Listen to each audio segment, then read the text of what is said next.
Hello tout le monde, j'espère que vous allez bien. Aujourd'hui je reviens dans une nouvelle vidéo pour vous parler de l'organisation scolaire que je vais avoir cette année à la fac. Du coup je me suis dit que ça pourrait être cool de vous partager tout ça parce que c'est une organisation qui peut se faire en fait dans n'importe quelle année dans laquelle vous êtes et dans n'importe quelle filière. Voilà, donc moi je suis en 3e année de biologie et du coup je vous ai déjà fait une vidéo l'année dernière sur mon organisation. J'en avais encore une autre avant en première année. Et voilà, du coup je me suis dit que ça pourrait être sympa de vous montrer puisque j'ai un peu changé d'organisation. Voilà, c'est pas que j'aimais pas celle d'avant, mais j'aime bien changer chaque année, ça me remotive à travailler. Et puis voilà, donc je vous mettrai dans le petit i ma vidéo de l'année dernière sur mon organisation parce que je pense qu'elle pourra vous plaire et vous intéresser puisqu'elle est assez différente de ce que l'on peut trouver d'habitude. Enfin en tout cas j'espère que cette vidéo vous plaira et du coup je vous dis c'est parti pour la vidéo.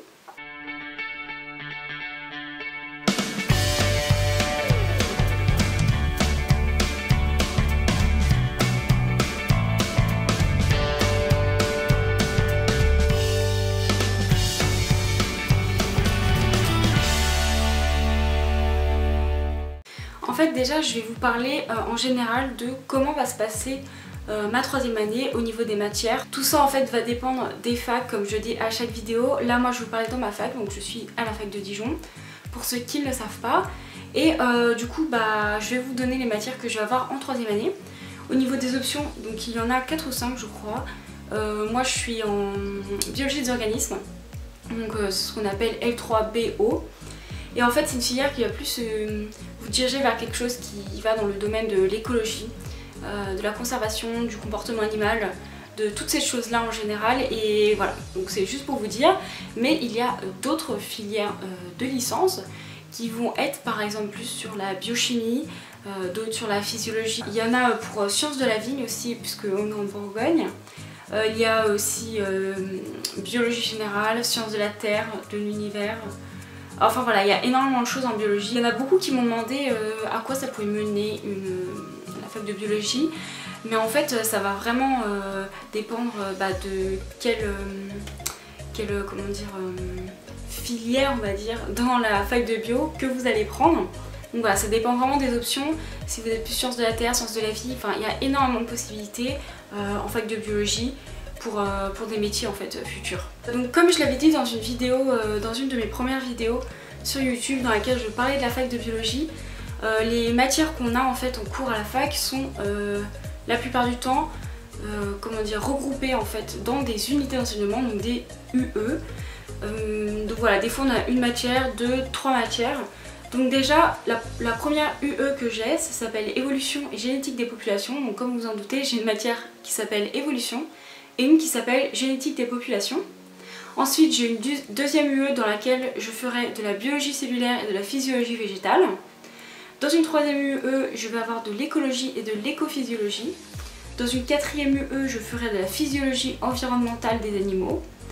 Et dans une 5e UE je ferai de la génétique et de l'anglais. Donc ça correspond en fait au premier semestre, enfin c'est mon semestre 5 mais c'est mon premier semestre de L3. Et au 2e semestre je vais avoir dans une UE écologie des interactions, donc c'est l'UE 6.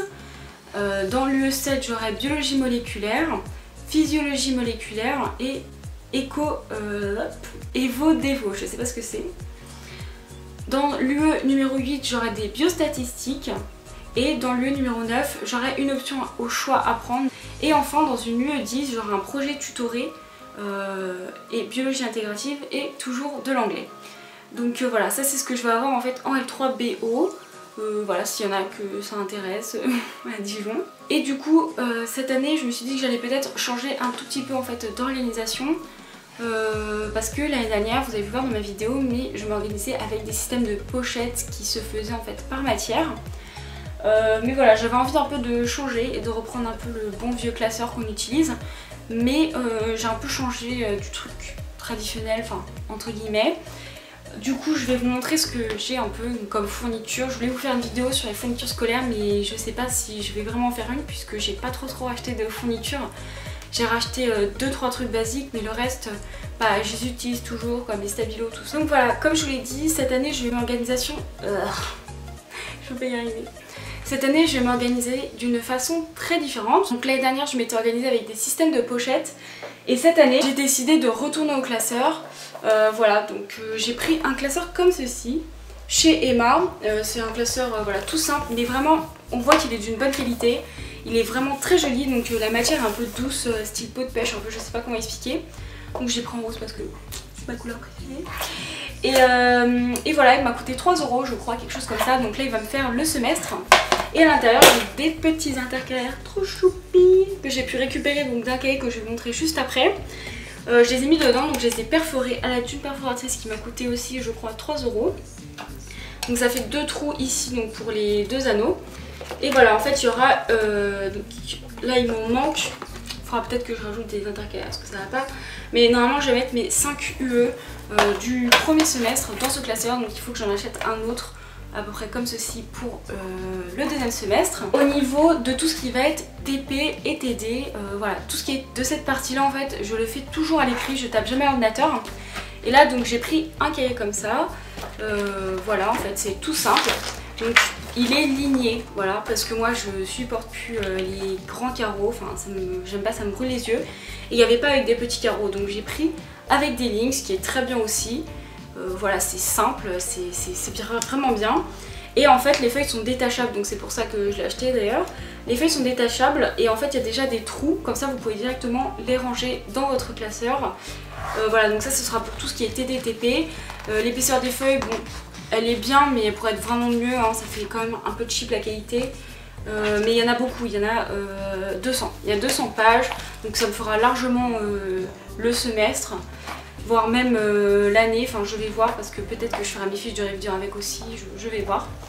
Mais en tout cas, voilà, je vais écrire mes cours dedans et après je vais ranger dans le classeur. Donc pour, si je vais étudier par exemple à la BU ou tout comme ça, je les détacherai peut-être pas forcément, où je ferai mes fiches là-bas ou alors je prendrai mes fiches chez moi, mais j'emmènerai jamais mon classeur. Par exemple pour ceux qui se demandent, le classeur il reste vraiment chez moi pour ranger mes cours. La seule fois où je vais le prendre ce sera quand je rentrerai chez moi pour les vacances et que j'aurai les examens que je devrais étudier, mais sinon il restera tout le temps chez moi.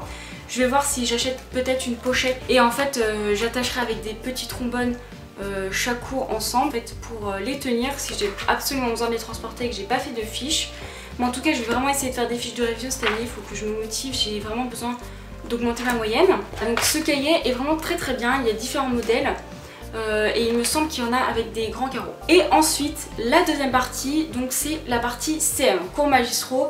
Donc ça c'est un peu pas la partie la plus importante mais quand même parce que c'est tous vos cours en fait qui seront dessus.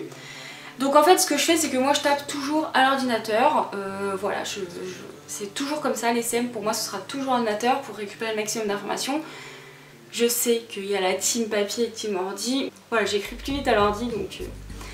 Et du coup vous avez été beaucoup à me demander comment étaient constitués mes cours. Donc là je vais vous montrer un cours de l'année dernière du premier semestre, donc il y a un cours de microbiologie. Et vous allez voir qu'en fait mon organisation est toute simple, il n'y a rien de sorcier. Déjà ce que je fais c'est qu'en première page je mets donc le nom de la matière et je mets le plan du cours si je peux, si le prof le donne bien. Voilà, avec tous les chapitres. Et ensuite ce que je fais, bah je commence une nouvelle page et je mets les chapitres. Et après j'écris. Donc voilà, je vais faire des grands titres, donc intro, grand 1, grand 2, grand 3. Après il va y avoir des sous-titres, alors petit 1 ou grand A, enfin bref, vous voyez le truc. Et j'imprime que en noir et blanc aussi parce que l'encre ça coûte vachement cher. J'en ai pour 60 € à l'année à peu près pour avoir du noir et les 3 couleurs, tout en XL. Voilà, pour imprimer le maximum de pages possible. Et j'imprime en brouillon ou économie d'encre, ça dépend comment c'est écrit sur votre ordi. Mais voilà, ça met moins d'encre et du coup ça gaspille moins, ça dure plus longtemps. Voilà, c'est pour ça que je dure 1 an avec d'ailleurs. Et du coup c'est ce que je fais et donc je mets pas de couleur. Ce qui fait que tout ce qui est important, pardon, tout ce qui est important je le mets en gras, comme ça c'est beaucoup plus simple de voir. Et une fois que j'ai imprimé mon cours, après avec mes stabilos je vais souligner selon la couleur, enfin selon le type avec une couleur type. Donc voilà, du coup comment je fais, c'est tout simple, vous pouvez le voir, c'est vraiment, c'est pas sorcier, je fais pas quelque chose de fou. Et du coup, j'imprime tout ça, avec des ramettes de papier. Donc pour ceux qui voilà, ne savent pas, je prends celle-ci. C'est une ramette de papier de chez Emma, donc il y a 500 pages.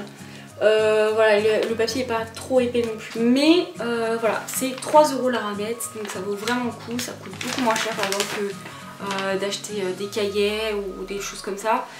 Là on a vraiment 500 pages, je sais pas si je fais l'année, mais en tout cas je fais une bonne partie, je peux vous le dire. C'est très très bien, donc en papier d'imprimante, il n'y a pas besoin d'avoir quelque chose de plus gros en épaisseur. Mais voilà, c'est vraiment très bien et il y a la même chez Action. D'ailleurs pour ceux qui veulent faire des courses pas trop chères, je vous conseille d'aller par exemple chez Action et Emma, notamment pour acheter tout ce qui va être classeur, papier comme ça et fourniture du style stylo, trousse, etc. Je sais que les cahiers c'est un peu plus compliqué parce qu'ils font beaucoup de cahiers lignés, ils en font très peu à carreaux, enfin en tout cas, ils en font. Mais voilà, c'est pas ouf pour ceux qui aiment bien avoir des bons cahiers qui tiennent la route, mais en tout cas on a quasiment tout chez Action et chez Emma et ça vous fera vraiment économiser de l'argent. En tout cas c'est un petit conseil que je vous donne. Au niveau de tout ce qui va être trousse, stylo, pour l'instant j'ai gardé ma vieille trousse, enfin je sais pas si je vais changer parce que voilà c'est pas très écologique de s'amuser à tout le temps changer de trousse, de sac, de machin. Donc voilà, et j'ai toujours mes stylos de l'année dernière, voilà mes stylos comme ça là, mes stabilos. Ils sont encore bien, ils n'ont pas encore bougé normalement. Si je vois qu'ils sont asséchés, qu'ils ne marchent plus, je vais en racheter. Pareil pour les stabilos, j'ai toujours les mêmes. Et si j'en rachète, je rachèterai les mêmes parce que les pastels c'est vraiment ceux que je préfère. Voilà, ils sont beaucoup plus doux à l'œil et voilà, ça marche très bien. Et puis voilà, j'ai les affaires normales, c'est vrai que j'utilise pas beaucoup de stylo tout ça, sauf pour les TD du coup quand j'écris. Donc ça dépend, je varie entre un stabilo noir, par exemple, à feutre à pointe fine, ou un stylo bic noir, ça dépend. Enfin voilà, mon organisation n'est pas trop compliquée cette année. Du coup j'ai fait quelque chose de beaucoup plus simple, enfin je trouve. Donc voilà, vraiment sur moi, ce que je transporterai tout le temps, pardon, c'est ceci et peut-être une pochette, voilà, une chemise, enfin vous voyez ce que je veux dire, pour mettre des feuilles blanches dedans, on sait jamais. Ça peut toujours servir par exemple pour le dessin en cours, parce que des fois on fait des dessins, des croquis, etc. Après je le transporterai pas tout le temps, ça va dépendre si j'ai des TD ou pas, parce qu'il y a des semaines où j'ai que, enfin des jours où j'ai que des CM le matin, etc. Donc je m'amuserai pas à transporter un cahier plus mon ordi, parce qu'après ça va être vachement lourd. Il y a des fois je suis obligée, mais bon, voilà. Et aussi vu que je suis en scientifique, j'ai toujours ma calculatrice de lycée. J'ai aussi une blouse blanche du lycée et j'ai ma trousse à dissection que j'ai achetée en première année. Voilà, on en a toujours besoin, mais voilà, pas besoin d'en racheter. Et c'est tout ce que j'ai besoin en fourniture scolaire, vraiment le basique, voilà, mais je sais que vous pouvez faire encore plus simple, hein, vraiment. Il y en a qui s'embêtent vraiment pas, ils achètent juste des feuilles, un stylo et c'est tout, enfin rien besoin de plus. Voilà, moi c'est parce que j'aime être organisée, il y en a qui n'ont pas besoin, il y en a qui vont prendre des trieurs, moi je suis pas fan parce que c'est vite le bordel en fait, donc c'est pour ça que j'utilise pas ça. Vous étiez beaucoup à me demander ça l'année dernière, pourquoi tu n'utilises pas de trieur, c'est plus facile que les pochettes, etc. Mais les pochettes en fait c'est toujours rangé dans la même pochette, donc voilà, il n'y a pas d'histoire de bordel. Donc le trieur, je sais que je trierai jamais, ça va rester dedans en bordel. Enfin voilà, du coup j'espère que cette vidéo vous aura plu. En tout cas si vous voulez voir d'autres vidéos back to school, n'hésitez pas à me le dire dans les commentaires. Et à très bientôt pour une prochaine vidéo. Bye!